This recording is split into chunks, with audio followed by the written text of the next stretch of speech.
Hello everyone, this is Theater Talk with Noah Moore, and today we are exploring some of the best theater going on here in Cincinnati.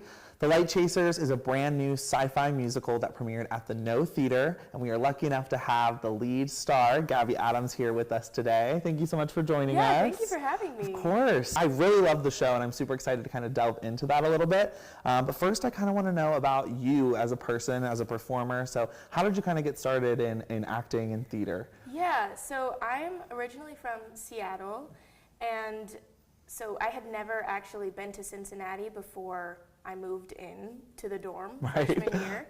But I've always been involved with theater pretty much. My dad's a musician, and my mom loves Broadway, so it's just kind of always been a part of my life. And I fell in love with theater when I watched the 25th anniversary Les Mis live show with Nick Jonas in it. And so honestly, that is kind of the beginning of my love for theater, was that moment. Yeah. Well, that's a great starting point. I think Nick Jonas is a pretty good start. Thank you, Nick Jonas. Awesome. So Gabby is a current student at the University of Cincinnati College of Music, College Conservatory of Music, studying acting. And so this production was actually a co-collaboration with the No Theater and CCM, if I'm right. Yes. So what has it kind of been like being able to work with actual working professionals and to get a professional gig yourself? Yeah, it's been awesome. This is my first time doing, technically it is educational theater still for me, but my first time working with professional actors. Yeah. And it's been amazing. They have all been so, not only have I been able to look up to them and see what a professional actor, how they behave in a rehearsal room, the work that they put into it, and how they're able to step in and out and communicate with the directors, but also they've just been so welcoming to the students and making sure that we're not feeling othered or less than or not able to be in the story just as much as them. Yeah. So it's been really, really great. And one of them is my voice teacher at CCM. Oh.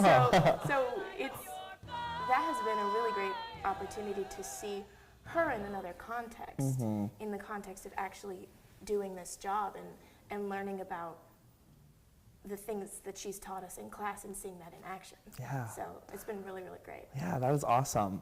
Especially considering it's a new work. So to my understanding, it was conceived. Obviously, it's based on the album by the Cloud Cult band. It's like an indie rock band called the Light Chasers. But I know that it was conceived in terms of plot and script by your co-directors, Andrew Hungerford and Jess Hutchinson. So what has it kind of been like to be able to work in the process with the true, people that created the plot? It's been awesome. We auditioned for this show before the script had been fully completed, so we didn't necessarily know what the story was going to be.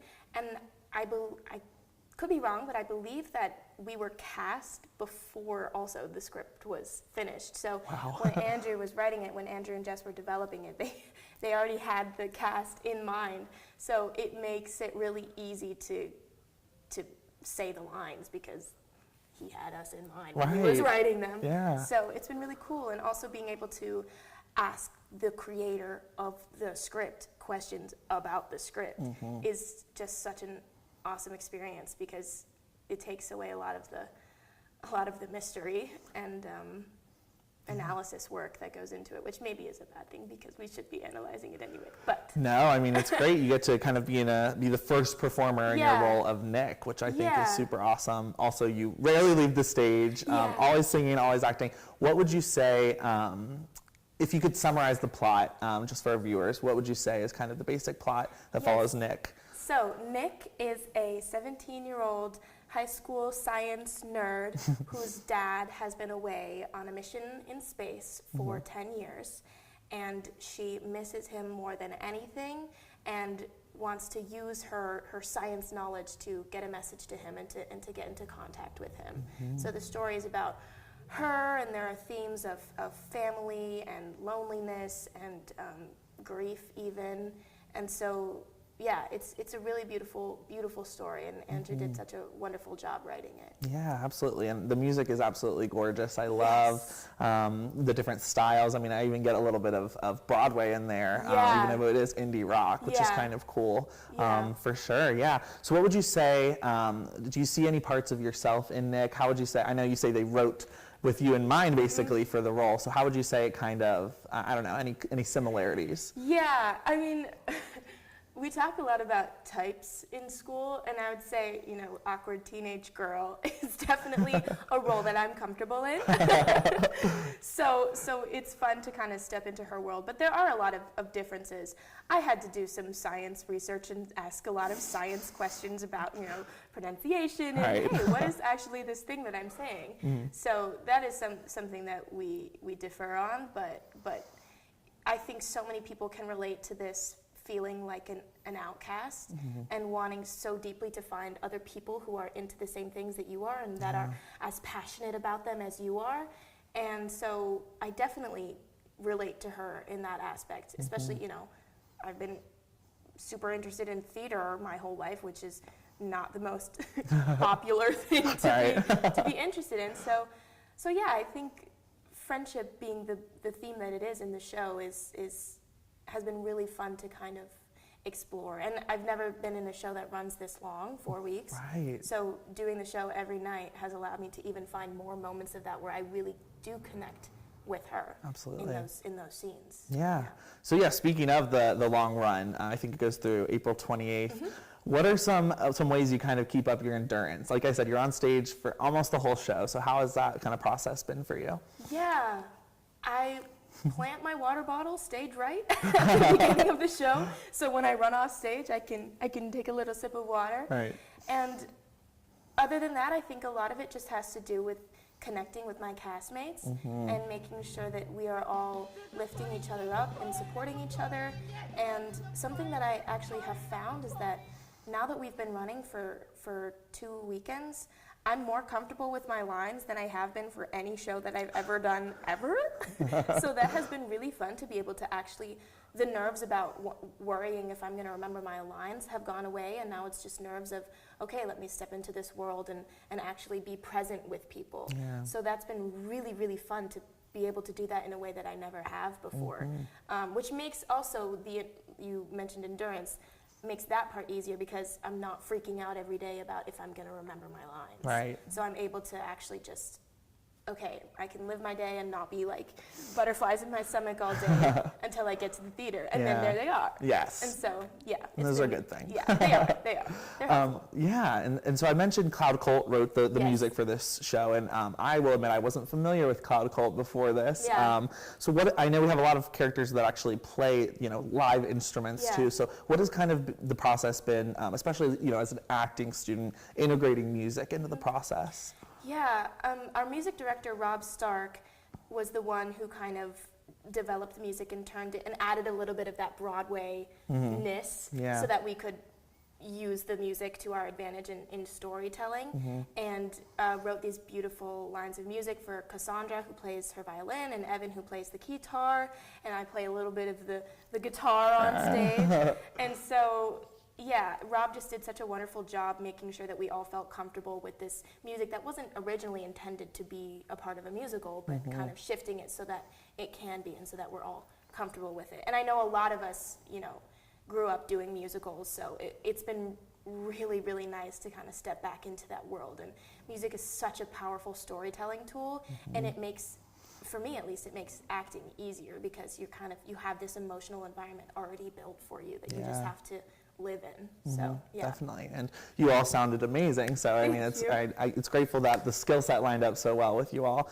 for that.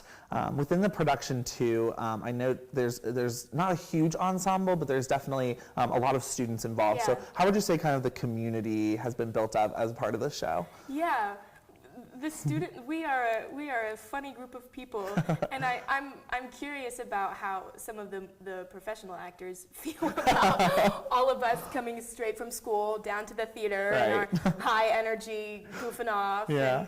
And but it's been really, really great to kind of take this camaraderie that we've built among the CCM students and be able to interact with the professional actors and create this just warm, welcoming environment, rehearsal room. I really feel lucky about the environment of the rehearsal room in this process, especially given the themes of the show that are kind of a little bit sadder and harder to deal with. And it's just been such a light and warm and joyous process, and that's in large part to the directors, Jess and Andrew, and our stage manager, Grace, who have all just kind of allowed us to be students who are learning and who are growing, and also believe in us as professionals. Yeah. So it's been really wonderful. Definitely chasing that light, Yeah. I see. And a cool thing that I think is the idea of a new work being presented. I'm sure it's just as exciting to be a part of it. The No has definitely been kind of monumental in that in the city with the Fringe Festival and just presenting new works. So, you know, how does it feel, or what does it mean to you to kind of be able to present a brand new, never before seen, you know, piece of theater? It's intimidating in many ways because I have no thing to base it on, but it's also very freeing because it's allowed all of us to kind of make these characters our own and really make choices that are strong and that are bold and that are true to us. And so it's been really fun, and like we were talking about before, having the writer of the play in the room has been really helpful in just developing, growing, finding new things in the story that we can all kind of discover together that have no precedent for. So it's been really cool. For sure. There's no Wikipedia page to check out and find out. There's no YouTube videos to see how other people are performing this role. Exactly. It's like, all right, I gotta figure it out. Yeah, and there's some power in that. I think that's super cool too. It's really awesome. Now it is a journey, obviously, that transcends, you know, galaxies, space, and time. And I thought the technical elements really did a great job of doing that, especially that portal. So I'm sure you didn't have all the tech there from the beginning. So what was it like kind of adding that in, especially that cool portal? It was life-changing. Like everybody put so much heart and soul into the sound, the lighting, the set. Like it does so much work for us as performers to be able to actually have these things happening, jumping through a portal and feeling actually like there's something around me happening. And so I'm just really, really impressed and grateful for all of the work that everyone has put into this show. It's amazing, especially for a show where you're in space, you're in a high school classroom, you're in an old house. Like it's really, really fun, and everybody did such an amazing job putting the world together. Yeah, definitely takes you a lot of places beyond just Earth, which I think is super cool too. For sure. What would you say has been kind of something that you've seen resonate with audiences? I feel like Nick is a character, especially for teenagers, that they can really relate to, especially ones dealing with loss or feelings of abandonment or anything like that. So what would you say, how would you say audiences kind of relate to Nick? Well, like I was saying before, I think that so many people can just relate to this loneliness and trying to find your place and trying to find your people, people that care about you and that are interested in the same things as you. And I would hope that that's resonating with people so that they can see themselves up there and see that they're not alone in that, and that so many people experience that. And on top of that, this feeling of loss and of missing someone and of holding on so tightly to something is something that so many people can relate to, especially after the pandemic. And so seeing this story, I would hope, is letting people go through this process and watch someone else go through something that maybe they're going through in their own way, and see them be able to get through it in whatever way that is. And I don't want to spoil anything about the show, but yeah, I mean, it's really, really validating and rejuvenating to be able to, because the theater is so intimate, to be able to sense the audience's reactions when they're laughing, when they're crying.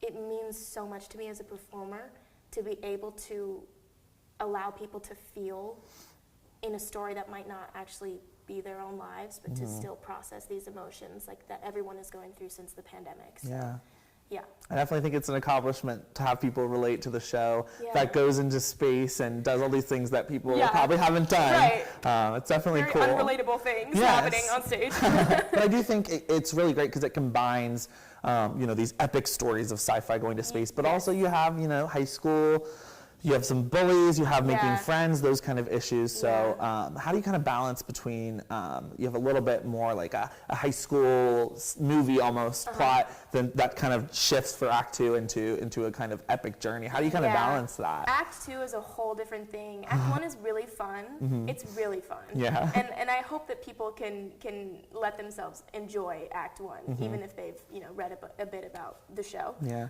But it's a really fun transition to finish Act 1 and jump into Act 2, and you've taken on a whole new role as this. Yeah, I don't know how much I can say. Our movement director, Lucia Duke, has been wonderful in allowing us to, and helping us and assisting us and supporting us in kind of building this physical language for Act 2 specifically when we're, traveling through space, like Possibly. What does that look like? Yeah. And how can we tell that story without having CGI? For sure. Yeah.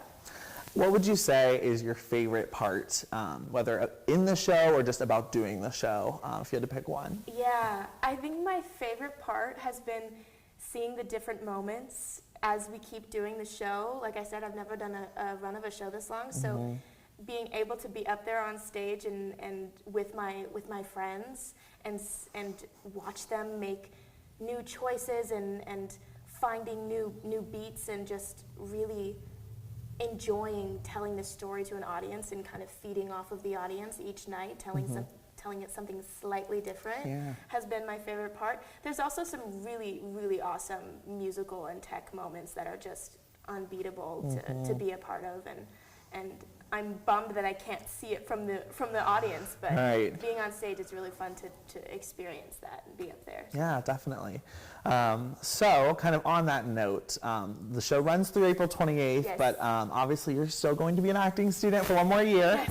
So do you have any plans for the summer or for kind of what field or area kind of you're looking to get into? Yeah, so this summer I'm going to be an intern at a summer camp for theater. This theater summer camp for kids aged like kindergarten through high school. So I don't know too many of the details, but that'll be at a theater in Seattle called Taproot. It's a really awesome theater. If you're in Seattle for some reason, check it out. Yeah. It's really awesome. And then right back at it next year for senior year and starting to think about our senior showcase where the seniors create some scenes and take them to New York or Chicago or wherever we end up deciding to go, and hopefully get our talents in front of some eyes, some important eyes. So starting to think about that. It's exciting. Is the next step. Yeah, this is like a springboard into the next chapter for sure. Yeah. Transmigration, a New Works festival over at CCM as well. So kind of along the veins of New Works, do you think you kind of gained anything from that process that helped you in this? Oh my gosh, so much. For those who don't know, Transmigration is a project where CCM acting students are put into groups of like 10, and they have 3.5 weeks to create a 20-25 minute play from nothing, from whatever's in their heads. And there's no director, there's no main writer. We're all just working together to create something. And that's one of my favorite things about this school is how much you learn about collaboration and devising and creativity in general, and how you can tell a story, and especially because there's such a short amount of time to build that. The skills that you learn in Transmigration has helped. I know it's helped me, and I think probably my fellow students in telling this other new story that hasn't been told before. So yeah, it's been awesome. That's super awesome. That is great. Well, thank you so much, Yeah, Gabby. I thank you so appreciate much. your time. This has been Theater Talk with Noah Moore. Just so you know, The Light Chasers runs through April 28th at the No Theater in Cincinnati, and tickets are available at notheater.com. I promise you don't want to miss this. It is an epic journey traveling through Earth and space, and many more details we can't quite reveal, but I promise you will not regret it. So definitely run to check this out. And let's take a look at what The Light Chasers is bringing to the now. Running with the wolves, it's time for us to go. Left all our clothes, with the car back by the road. And we were running for a reason.